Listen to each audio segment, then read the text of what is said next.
하겠습니다.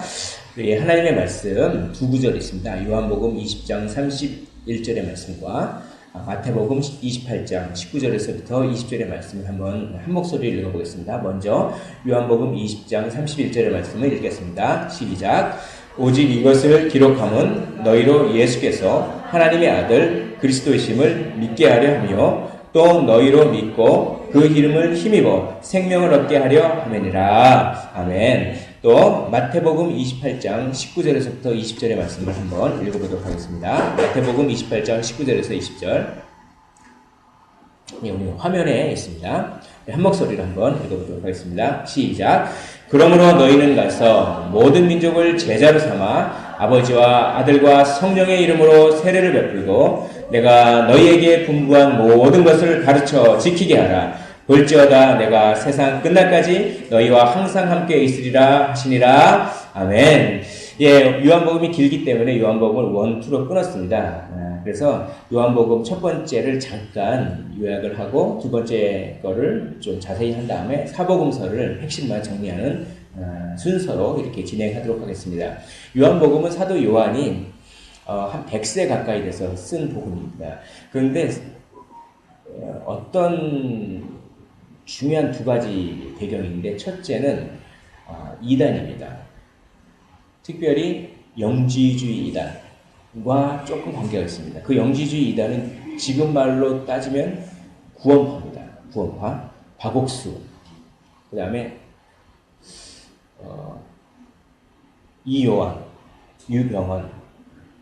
이 구원파가 주장하는 것들이 새로운 것이 아니에요.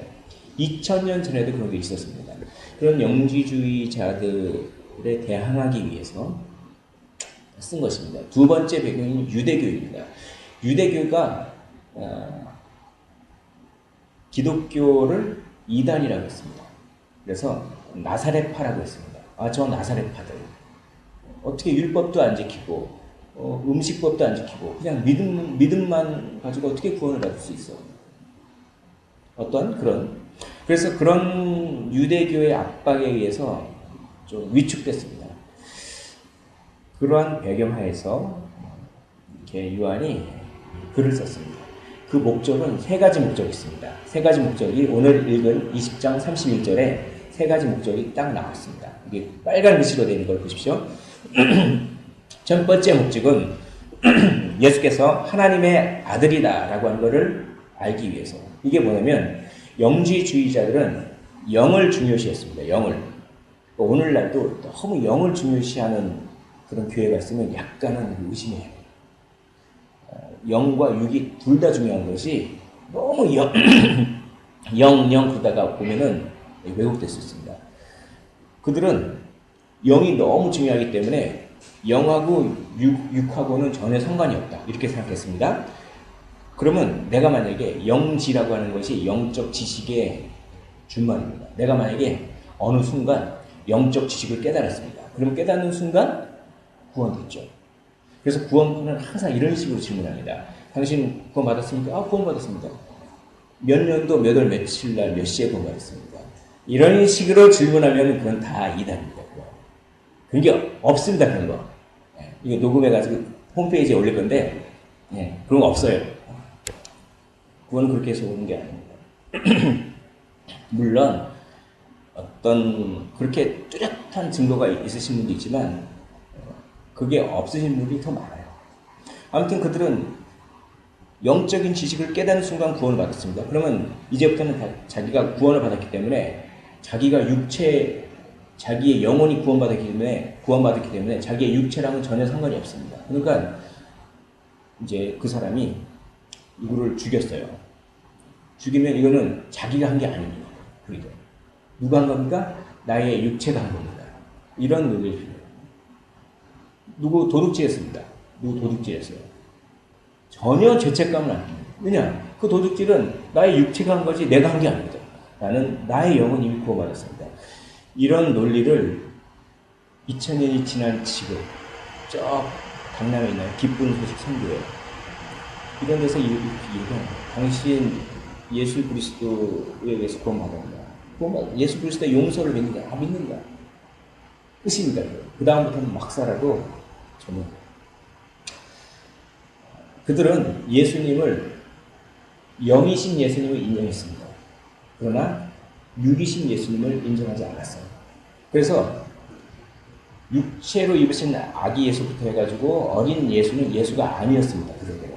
그럼 언제 예수가 됐냐면 그러니까 예수하고 그리스도를 분리합니다. 인간 예수는 예수일 뿐이고 그리스도는 아니다. 예수가 그리스도가 되는 순간이 있습니다. 어느 순간에 그리스도가 될까요?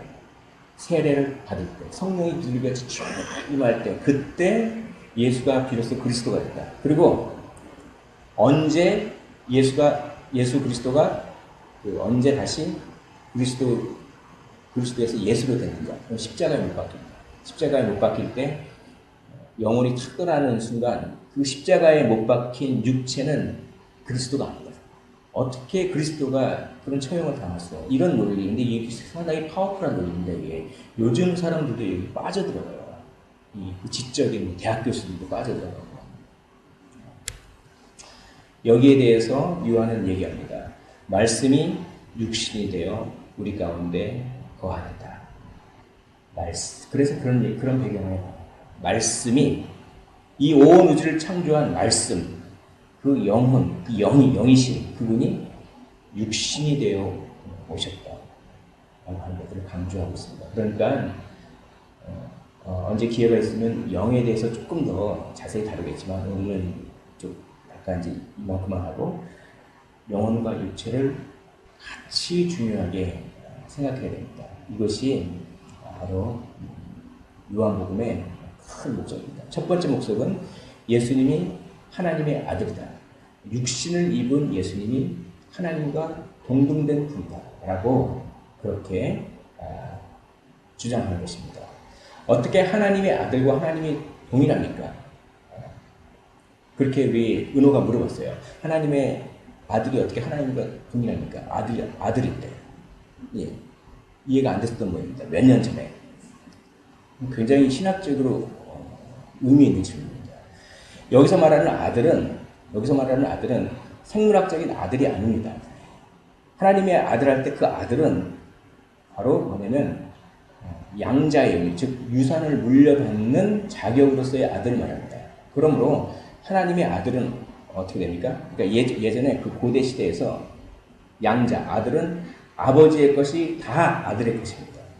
그걸 적용하면 하나님의 아들은 뭡니까? 하나님의 모든 영광과 권능과 무한하심이 다 아들 겁니다. 그런 의미에서 하나님의 아들은 하나님과 동등된 분이에요.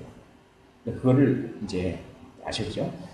두 번째, 믿게 하려 한다라고 하는 것은 증거를 많이 제시하겠다는 것입니다. 그래서 표적을 제시합니다. 7개의 표적을 제시합니다. 세 번째, 그 이름을 힘입어 생명을 얻게 하려 합니다. 그래서 믿는 자에게 풍성한 생명을 준다라고 하는 그것을 알게 하겠다라고 이 요한복음은 이렇게 세 가지 목적을 가지고 쓰여졌습니다. 그래서 1세기 말 그리스 로마 지역의 유대인과 이방인 기록 목적은 믿게 하고 영원한 생명을 주기 위해서 하나님의 아들 예수, 그 다음에 믿음의 근거로 7개의 표적, 7개의 대화, 7개의 선언을 통해서 믿음이란 무엇인가에 대해서 알려주고 그 믿음의 결과로 영원한 생명, 풍성한 생명을 얻게 한다라고 해서 하나님의 아들 예수라고 하는 주제로 요한복음이 쓰여졌습니다. 그래서 맨 처음에 1장 1절부터 8절, 18절까지 말씀이 육신이 되어 왔다. 이걸 강조합니다. 왜냐하면 영지주의를 염두에 두고 있습니다. 그런 다음에 마지막 21장이 첫사랑의 회복과 내가 날 사랑하느냐, 내가 날 사랑하느냐, 내가 날 사랑하느냐 라고 베드로를 회복하시죠. 회복과 사명을 확증시켜 주십니다. 그리고 그 중간이 2개로 나누는데 예루살렘에서 일주일 3이 한 부분이고 예루살렘에서 일주일 전까지의 전 생애를 한 묶음으로 이렇게 크게 두 묶음으로 묶었습니다. 그래서 첫 번째 묶음은 하나님의 아들 예수가 강조됩니다. 그래서 7개의 표적이 여기에 다 몰려 있습니다. 이렇게 표적을 많이 일으키시는 분이 누구냐? 하나님의 아들이다. 그러니까 믿어라. 그러면 풍성한 생명을 얻는다. 이렇게 또 예루살렘에서 마지막 한 주간의 삶, 이게 이제 오늘을 많이 볼 것입니다. 예루살렘에서 마지막 한 주간의 삶은 뭐 공간복음, 마태마가, 누가복음에서는 여러 가지 사역들을 많이 하시는데 요한복음에서는 그게 아니라 그런 사역들도 물론 있지만 그 설교가 길게 나옵니다. 그러니까 요한복음에서는 마태마가, 누가에서 이미 기록된 거니까 굳이 또 기록할 필요가 없었을지 모르겠습니다. 마태마가, 누가에서는 예루살렘에 일주일 동안 뭐 성전에서 뭐 하시고 바리새인들과 무슨 논쟁을 하시고 뭐 그런 얘기가 많이 나옵니다. 네, 요한복음에서도 물론 그런 부분이 있긴 하지만 대부분 설교를 길게 하십니다. 그래서 그걸 고별 설교로 합니다. 그래서 14, 15, 16, 17장 무려 4장에 걸쳐서 그 설교를 엄청 합니다. 근데 그거를 요한이 그 당시에 들었을 거 아니에요? 듣고 요한이 그때 뭐 한 30대, 20대 후반이나 그러면은 요한이 100세면은 거의 70년 후에 그때 들었던 설교를 이 성경 4장, 5장 분량을 그대로 쓸 수 있는 것입니다. 그건 진짜 엄청난 기억력이죠. 너희가 성령이 임하시면 내가 너에게 한 말을 생각나게 하리라 라고 하는 말씀이 있습니다. 그것이 이루어집니다. 지금 제가 초등학교 때 뭐 달달 시험 보려고 달달 외웠던 무슨 전과 내용 전혀 기억이 안 납니다. 예, 몇십 년밖에 안 지나요.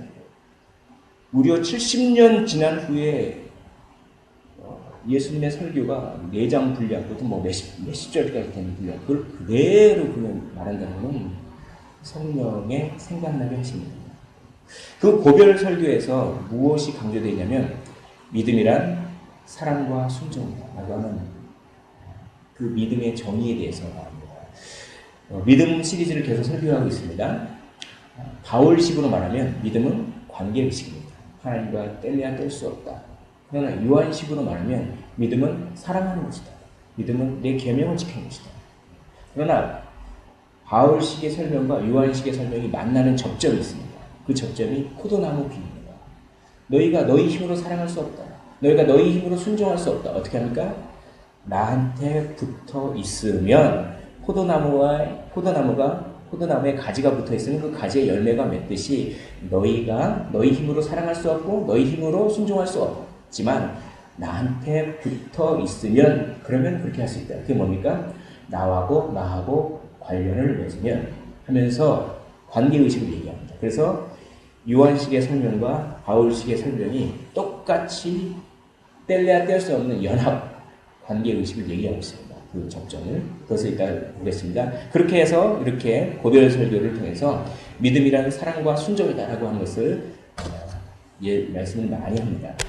그래서 7가지의 표적을 쭉 말씀하시죠. 물을 포도주로 고치고 왕의 신의 아들을 고치고 베데스다 연못 38년 된 병자를 치유하시고 오병이어를 일으키시고 무리를 걸으시고 나면서 맹인된 분을 고치시고 나사로를 살리시고 이 7개의 표적을 통해서 하나님은 초월하신 분이다. 하나님은 생명을 주신 분이다. 그러므로 믿어라 라고 하는 것을 계속 반복하고 있습니다.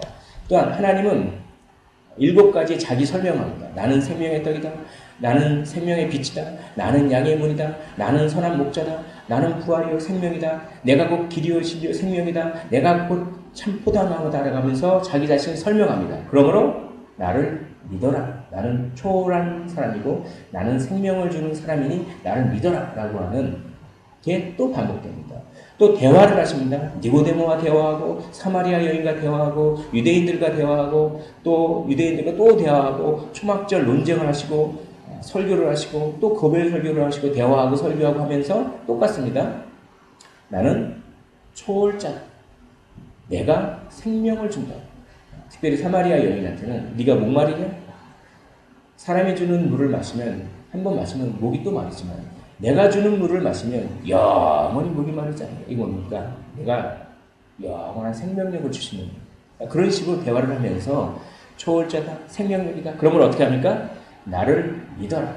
초월과 생명과 믿음의 이 3가지 이미지를 계속 표적 일으키시고 대화하시고 자기 설명하시고 또 표적 일으키시고 대화하시고 자기 설명하시고 어떤 때는 대화 먼저 하시고 자기 설명하시고 또 표적 일으키시고 그런 식으로 순환이 되면서 계속 새겨지게 합니다. 새겨지게 자연스럽게. 나는 초월자다. 즉 난 하나님의 아들이다.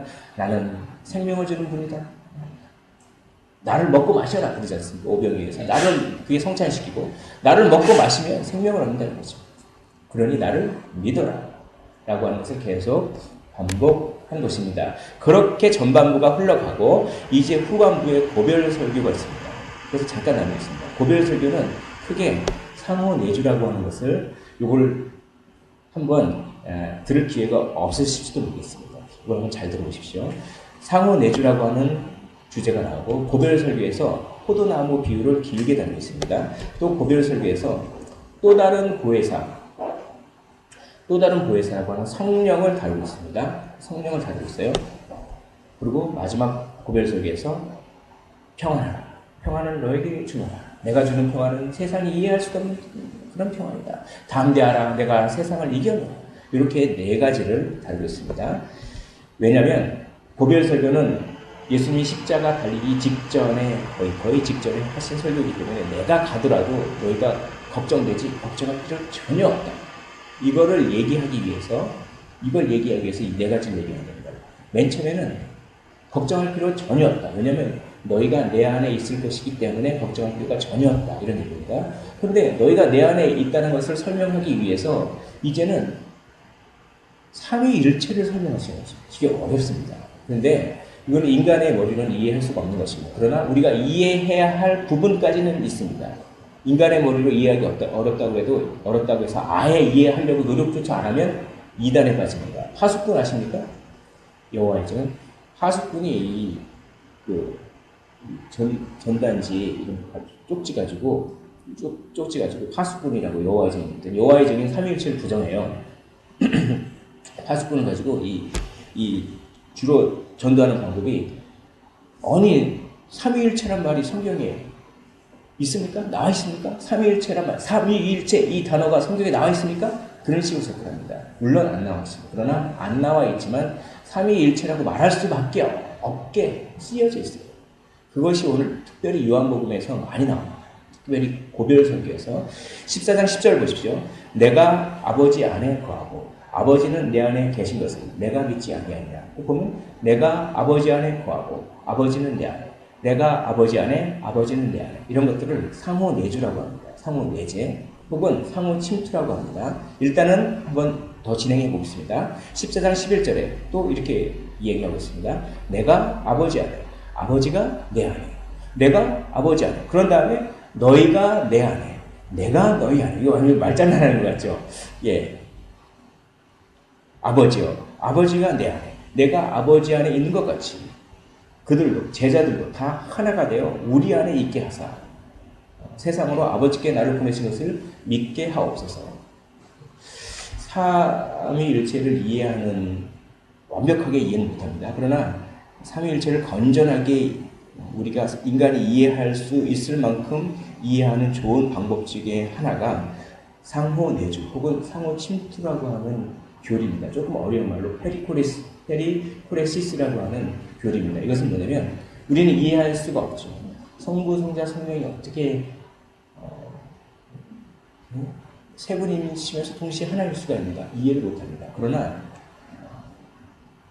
이 페리코레시스를 통해서 어느 정도는 알 수 있습니다. 상호침투는 뭐냐면 우리 인간도 인격적인 존재죠. 그래서 부부간에 또 형제간에 사랑으로 하나가 된다 이런 말을 많이 하지 않습니까?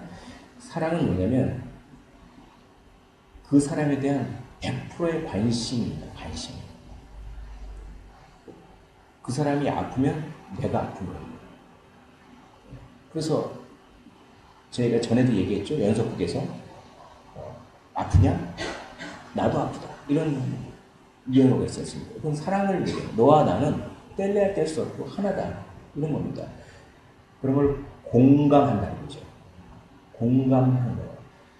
성부 하나님은 성자 예수님과 성령 하나님을 공감하셨습니다. 또 성자 예수님은 성부 하나님과 성령 하나님을 공감하셨습니다. 성령 하나님은 성부 하나님과 성자 예수님을 공감하셨습니다. 공감적 사랑이에요. 이 공감적 사랑은 정적인 것이 아닙니다. 정적인 것이 아니라 동적입니다. 그래서 침투에 들어갑니다. 어떻게 침투에 들어갑니다. 느낌이 딱 오시죠? 내가 누구를 사랑하면 자꾸 가고 싶어. 만나고 싶고. 그 사람이 관심 있는 거를 나도 또 관심 있고 자꾸 내가 사랑하는 대상 안으로 들어가려고 하는 방향성, 침투하려고 하는 방향성이 많아요. 그러나 사랑이 없으면 무관심이죠.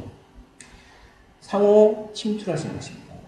성부는 성자, 성령 안으로, 성자는 성부, 성령 안으로, 성령은 성부, 성자 안으로 이렇게 계속 침투에 들어가시면 동일한 본질을 서로 교환하시는 것입니다. 이게 좀 어렵죠. 그래서 하나가 되는 것입니다. 인간은 완벽하게 사랑으로 하나 될 수 없습니다. 그러나 하나님은 완벽하게 하나 되기 때문에 구별된 세 분이시지만 하나의 본질이라고 하는 것입니다. 이거를 완벽하게는 이해는 못하지만 어느 정도 우리가 유추는 해볼 수가 있습니다. 그래서 완벽한 사랑의 연합이고 이 말을 꼭 기억하십시오. 한 본질의 세 인격이다. 한 본질의 세 인격입니다. 여기서 보면 성부와 성령과 성자는 같지 않습니다. 독립된 분이십니다. 그러나 성부는 하나님이라고 하는 본질과 같고 성자는 하나님이라고 하는 본질과 같고 성령은 하나님이라고 하는 본질과 같습니다. 이 본질 안으로 성부, 성자, 성령이 이렇게 침투해 들어가요. 셋이 이렇게 그러면서 본질을 100% 교환하시는 것입니다. 이것이 동적으로 계속되는 것이죠. 조금 어렵지만 이것은 사랑의 교환을 의미합니다. 공감을 의미합니다. 인간은 완벽하지 않지만 삼위 하나님께서는 완벽하십니다. 근데 그 본질은 무엇입니까? 그 본질은 권능과 영광이 동일하다는 것입니다. 권능과 영광이 동일합니다. 인간은 권능과 영광이 동일하지 않아요. 어떤 사람은 이걸 잘하고 어떤 사람은 저걸 잘하고. 그러나 성부, 성자, 성령은 권능과 영광, 즉 탁월함이 다 동일합니다. 다 무한합니다. 두 개의 무한대가 존재할 수가 없어요, 사실. 하나가 무한되면은 그 무한대는 다른 것을 제한합니다. 그래서 유한하게 만들어요. 그게 피조물은 그래요. 그러나 성부도 무한하시고 성자도 무한하시며 성령도 무한하신 그 무한하심, 그 본질로 하나다라고 하는 그것입니다. 딱 여기까지만 말씀드리겠습니다. 여기까지만. 권능과 영광이 동일합니다. 그러나 어떤 느낌을 가지셨을 겁니다. 그래서 하나님이 있는데 하나님이 예를 들어서 우리가 집에 있을 때는 아빠고 회사 나갔을 때는 회사원이고 그렇죠? 학교 나갔을 때 학생이고 뭐 이런 식으로 설명하는 것은 다 그랬던 거예요. 그걸 양태론이라고 하거든요. 그랬던 겁니다.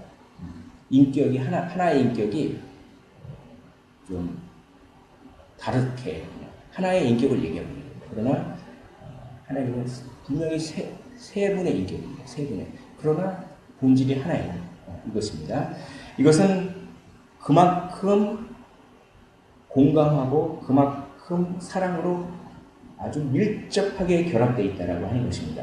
자, 여기까지 말씀드리고 이 기도를 왜 하셨냐?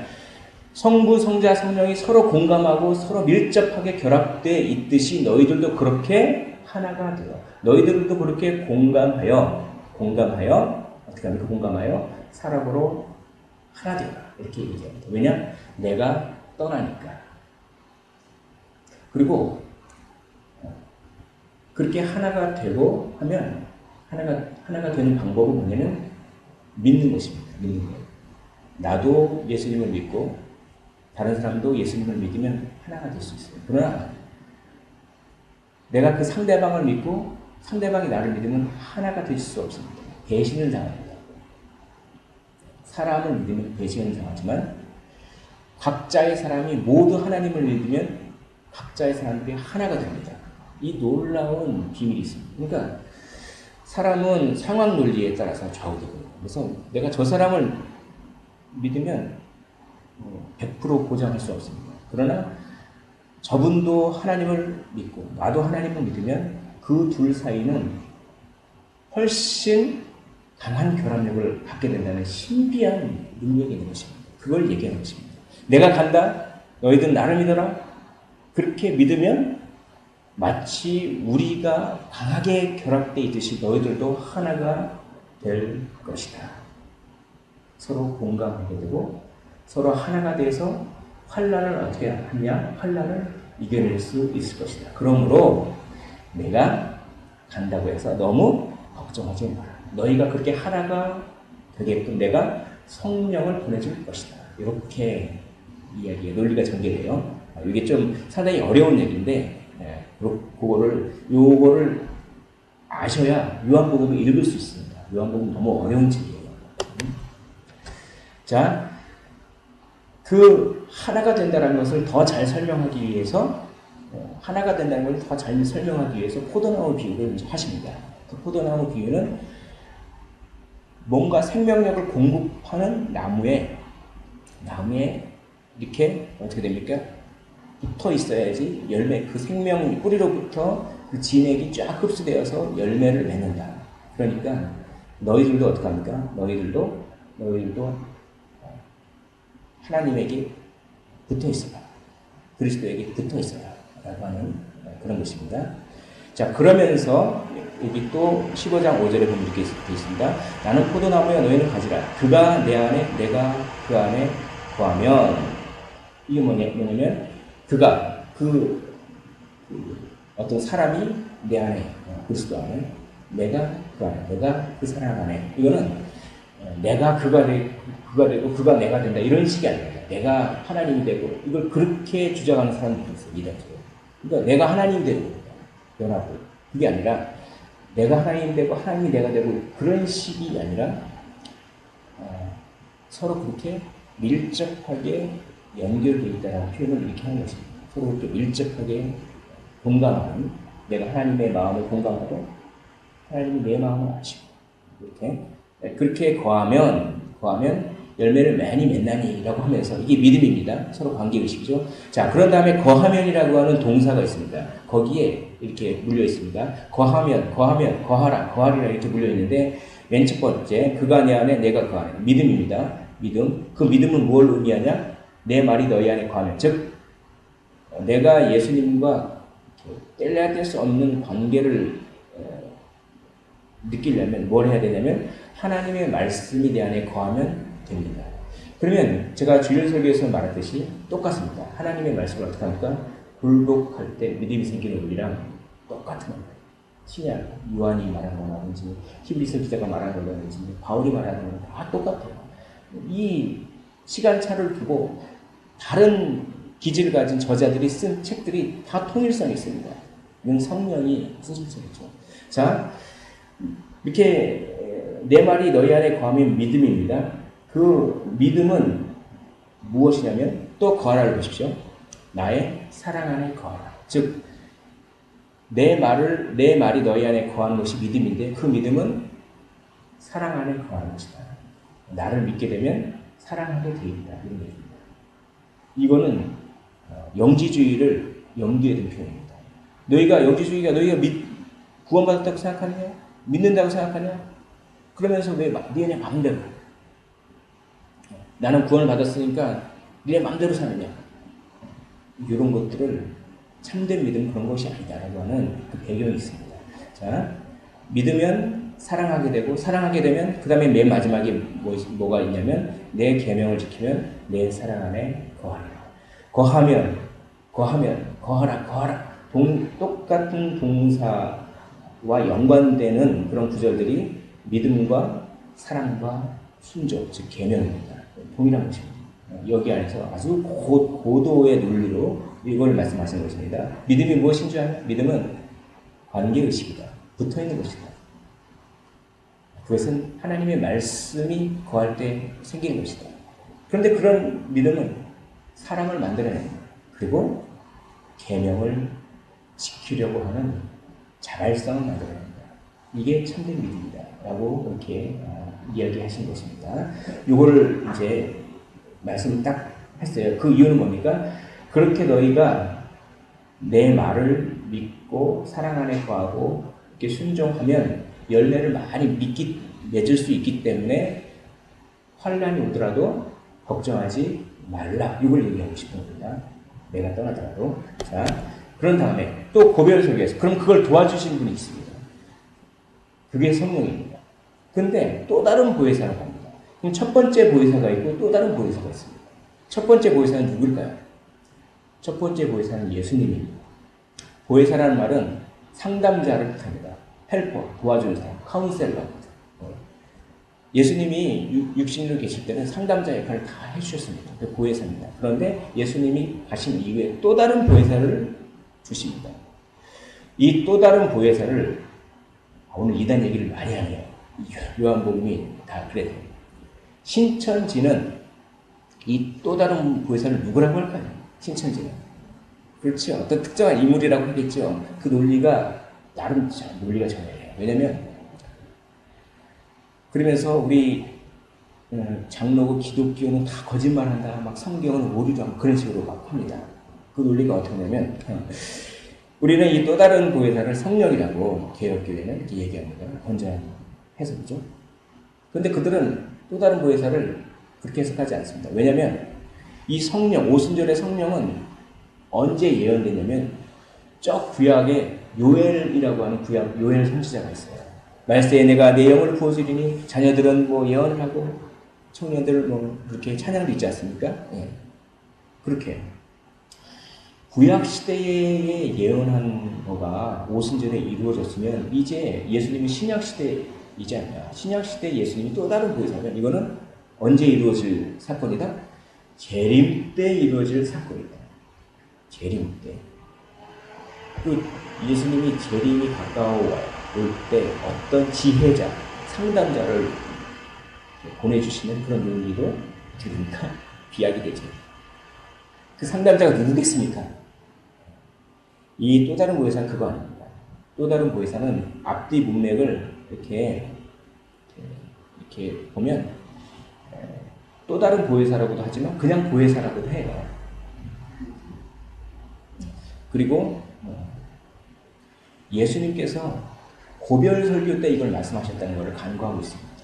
예수님께서 자기는 죽으니 내 뒤에 내가 죽은 이후에 내 뒤에 그 현재 그 당시에 있던 제자들에게 보내주신다라고 하는 그 어떤 고별 설교의 문맥을 무시하는 거라고 저는 생각합니다.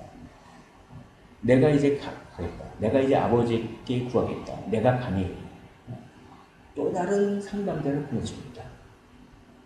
또 다른 상담자를 보내주겠다. 그리고 16장 13절 보십시오.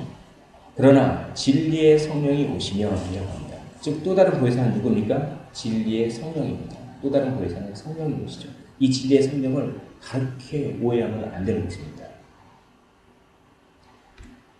그 성령이 오셔서 16장 8절에 죄에 대해서 책망하시고 의에 대해서 책망하시고 심판에 대해서 책망하신다. 이것은 그냥 뭉뚱그려서 한마디로 요약하면 우리 자신의 가치관을 말합니다. 우리가 스스로 옳다고 하는 것, 우리가 이건 옳은 것이야. 우리의 의. 심판은 우리의 판단. 이게 옳은 거야. 라고 하는 우리의 판단. 죄는 바로 그런 것이죠. 우리의 소견에 옳은 대로 하는 것이 죄죠. 성령이 오셔서 이렇게 한다는 것입니다. 이렇게 앞으로 보혜사 성령이 오셔서 이런 음성을 주시면서 책망하신다는 것입니다. 어떻게 해요? 이렇게 합니다. 너, 네 마음대로 살았지? 이런 음성을 주신다는 거죠. 그걸 많이 경험했죠. 그걸 회개를 많이 했죠. 믿음의 선배들은. 회개를 강력한 회개를 불러일으킨다는 겁니다. 성령이 와서. 어떻게 해요? 너 이때까지 네가 하고 싶은 대로 살았지 하면서 주마등처럼 자신의 일생이 몇 초 사이에 쫙 지나가는 것입니다. 그러면서 통곡하기 시작합니다. 내 마음대로 살았구나. 내 마음대로 살았구나. 하면서 계속 통곡하면 통곡할수록 무엇이 생깁니까? 자유가 생기는 거예요. 희한하게. 자유가 생겨요. 그런 일을 성령이 하시겠다 라고 하는 것입니다. 성령께서 내가 너에게 말한 모든 것들을 생각나게 하고, 그리고 세상을 그렇게 책망해서 회개하게 하고 진리 가운데로 인도하게 해서 결국 뭐 하겠다는 것입니까? 결국 사람들을 다 믿게 만들어서 어떻게 되겠습니까? 결국 믿게 만들어서 뭐 하겠다는 것입니까? 하나 되게 하겠다는 것입니다. 그러니 걱정하지 말라는 것입니다. 걱정하지 말라는 것이죠. 다 일맥상통합니다. 내가 떠난다. 내가 떠나지만 성령을 보내주셔서 아버지가 내 안에 있는 것처럼 성령의 역사하심과 교통하심으로, 커뮤니케이션이지, 커뮤니케이션으로 너희가 하나가 될 것이다. 그 하나가 되고 그런 믿음 안에 있으면 포도나무에 가지가 붙어있을 때 열매가 맺힌 것처럼 많은 열매를 맺을 것이다. 그러니 걱정하지 말라라는 것입니다. 그 열매가 무엇입니까? 그 열매가 두 가지입니다. 첫 번째 평안입니다. 두 번째는 용기입니다. 평안을 너에게 끼치느니 곧 나의 평안을 너에게 주노라. 이거 엄청난 말씀입니다. 내가 너에게 주는 것은 세상이 주는 것 같이 아니하리라. 너희는 마음에 근심하지 말고 두려워하지도 말라. 걱정하지 마십시오. 두려워하지 마십시오. 성령이 세상이 이해할 수 없는 다른 종류의 평안을 준다는 것입니다. 저는 그것을 이상한 평안이라고 말을 붙이고 싶습니다. 분명히 그 일을 하면 두려워요. 분명히 그 일을 하면 두렵습니다. 내가 손해볼 것 같고 두려워요. 그런데 그 일을 안 하면 안 될 것 같은 일이 있습니다. 특별히 하나님 나라 일 같은 것들을. 그럼 그 일을 합니다. 부딪혀요. 그러면 실제로 어려움이 와요. 어려움이 오는데 정말로 이상하게도 평정심이 유지되는 것입니다. 그런 종류의 경험을 사도행전에서 복음전에서 많이 했습니다. 그러면서 주님의 말씀 아마 생각했을 것입니다. 사랑하는 성도 여러분, 우리의 인생은 어떻게 보면 전부 고생덩어리입니다. 우리가 고생을 피하기 위해서 산다면 결코 피할 수 없을 것입니다. 그러나 우리가 고생을 막다트리면서도 불구하고 평안을 유지할 수 있는 비결을 얻으면 우리는 애써 고생을 피할 필요는 없습니다.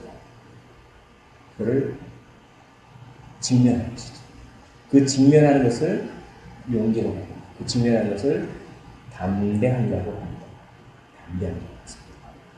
16장 33절 이것을 너에게 이르는 것은 이것이 뭡니까? 고별설교입니다. 내가 14장, 15장, 16장 이 고별설교를 쫙 이 설교하는 이유가 있다. 그것은 다 하나다. 너희로 내 안에서 첫 번째 평안을 누리게 하려 합니다. 첫 번째 열매죠. 두 번째, 세상에서 너희가 환난을 당하나 그 환난에 복종하는 것이 아니라 굴복하는 것이 아니라 담대하라. 내가 세상을 이기었노라. 이걸 주기 위해서 그렇게 설교하셨습니다. 이걸 주기 위해서 내가 성령을 보내실 것이다. 그 성령으로 너희가 하나 될 것이다. 그 하나가 되고 같은 믿음 안에서 너희가 똘똘 뭉치면 그 포도나무가 열매를 맺듯이 너희가 열매를 맺을 것이다. 무슨 열매? 이상한 평안을 얻을 것이다. 분명히 환경은 힘든데 평정심을 유지할 수 있는 능력이 생길 것이다. 두 번째는 분명히 환난인데 환난을 직면할 수 있는, 물론 순간적으로 무섭겠죠. 순간적으로 무섭지만 이상하게도 직면해야 될 것 같고 직면하고야만은 용기를 얻을 것이다. 그것은 내가 세상을 이겼기 때문에 너희가 그런 마음을 가질 수 있는 것이다. 죽음을 이기신 분이 예수 그리스도십니다. 이때를 잘 생각해 보십시오. 내가 세상을 이겼노라. 과거형을 씁니다. 그러나 이때는 고별 설교할 때는 십자가를 지시기 전이었습니다. 십자가를 지시기 전에 이런 얘기를 하신 것입니다. 십자가를 지시기 전에 나는 이미 세상을 이겨노라. 내가 십자가를 질 것이지만 이미 세상을 이겨노라. 그래서 내가 십자가를 지고 잠시 하늘로 올라갈지라도 너희는 외로워하지 말고 내가 너에게 주는 그 신비스럽고 이상한 평안과 내가 너에게 주는 용기를 가져라. 내가 세상을 이겼기 때문에 성령께서 교통하심으로 너에게 그런 마음이 생길 것이다. 이렇게 고별 설교를 멋지게 마무리했습니다. 이것이 요한복음의 이제 두 번째 파트입니다. 요한복음이 이런 식으로 첫 번째 파트와 두 번째 파트를 이런 식으로 읽어보십시오. 그러면 놀라운 은혜가 있을 줄 믿습니다. 이제 간단하게 사복음서를 마치면서 사복음서는 제자입니다. 사복음서는 전부 베드로를 강조하고 있습니다. 공관복음, 마태복음, 마가복음, 누가복음은 전부 베드로의 신앙 고백을 기점으로 해서 그 전환점을 갖습니다. 주는 그리스도시요 살아계신 하나님의 아들입니다 라고 하면서 베드로를 강조합니다. 또 마가복음과 누가복음과 요한복음은 그 마무리를 전부 베드로가 회복되는 것으로 끝납니다. 마가복음은 어떻게 끝납니까? 베드로가 세 번 배반한 베드로가 막 울면서 그런 장면이 거의 마무리께 나오지 않습니까? 이 마가복음은 마가가 썼지만 사실 베드로가 자기 얘기를 하는 것입니다. 자기가 자기 얘기를 하는 것입니다. 자기의 치부를 드러내는 것이죠. 누가복음은 어떻게 끝납니까? 누가복음은 물론 맨 마지막은 아니지만 거의 말미 때쯤에 이렇게 부활을 목격했는데 다른 제자들은 다 의심했는데 누가 뛰어갑니까? 베드로가 뛰어가는 것이죠. 베드로가. 그 세 번 배반했던 베드로가. 다른 제자들은 에이 뭐 그런 일이 있겠어. 하지만 베드로는 그러지 아니하니라. 이 말씀입니다. 베드로는 그러지 아니하니라. 베드로가 뛰어갑니다. 요한복음의 마지막은 어떻게 장식됩니까? 베드로에게 나타납니다. 이 그림은 타부가라고 하는 것입니다. 이 타부가가 내가 날 사랑하리라고 했던 그 장소입니다. 그 장소예요.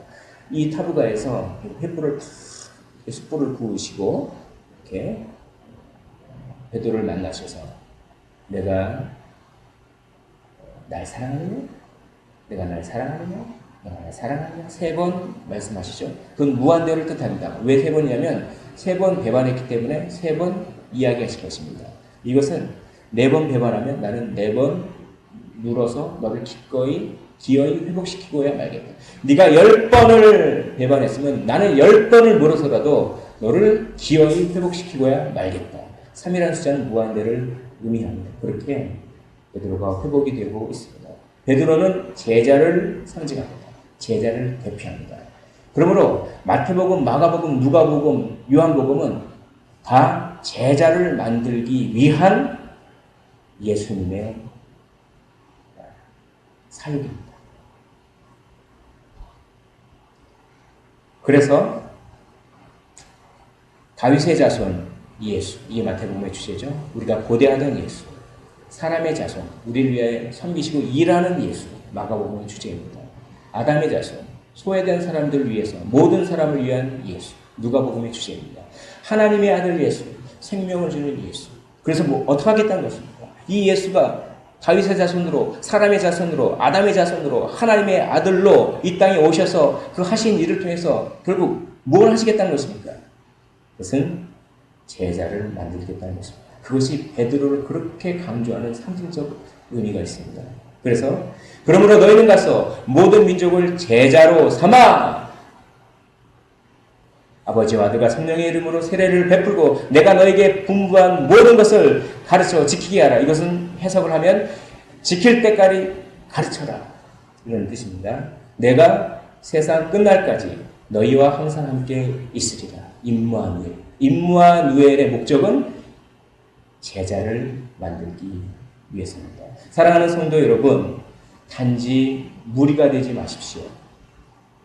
단지 예수님을 졸졸졸졸 쫓아다녔던 무리가 아니라 예수님을 정말로 가장 최우선에 두었던 제자가 되십시오.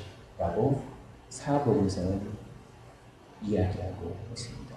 우리도 나를 따르려거든 자기를 부인하고 자기 십자가를 지고 나를 쫓을 것인가 라고 하는 주님의 말씀을 마음에 담고 다른 사람들 너무나도 한국 사회에 힘듭니다.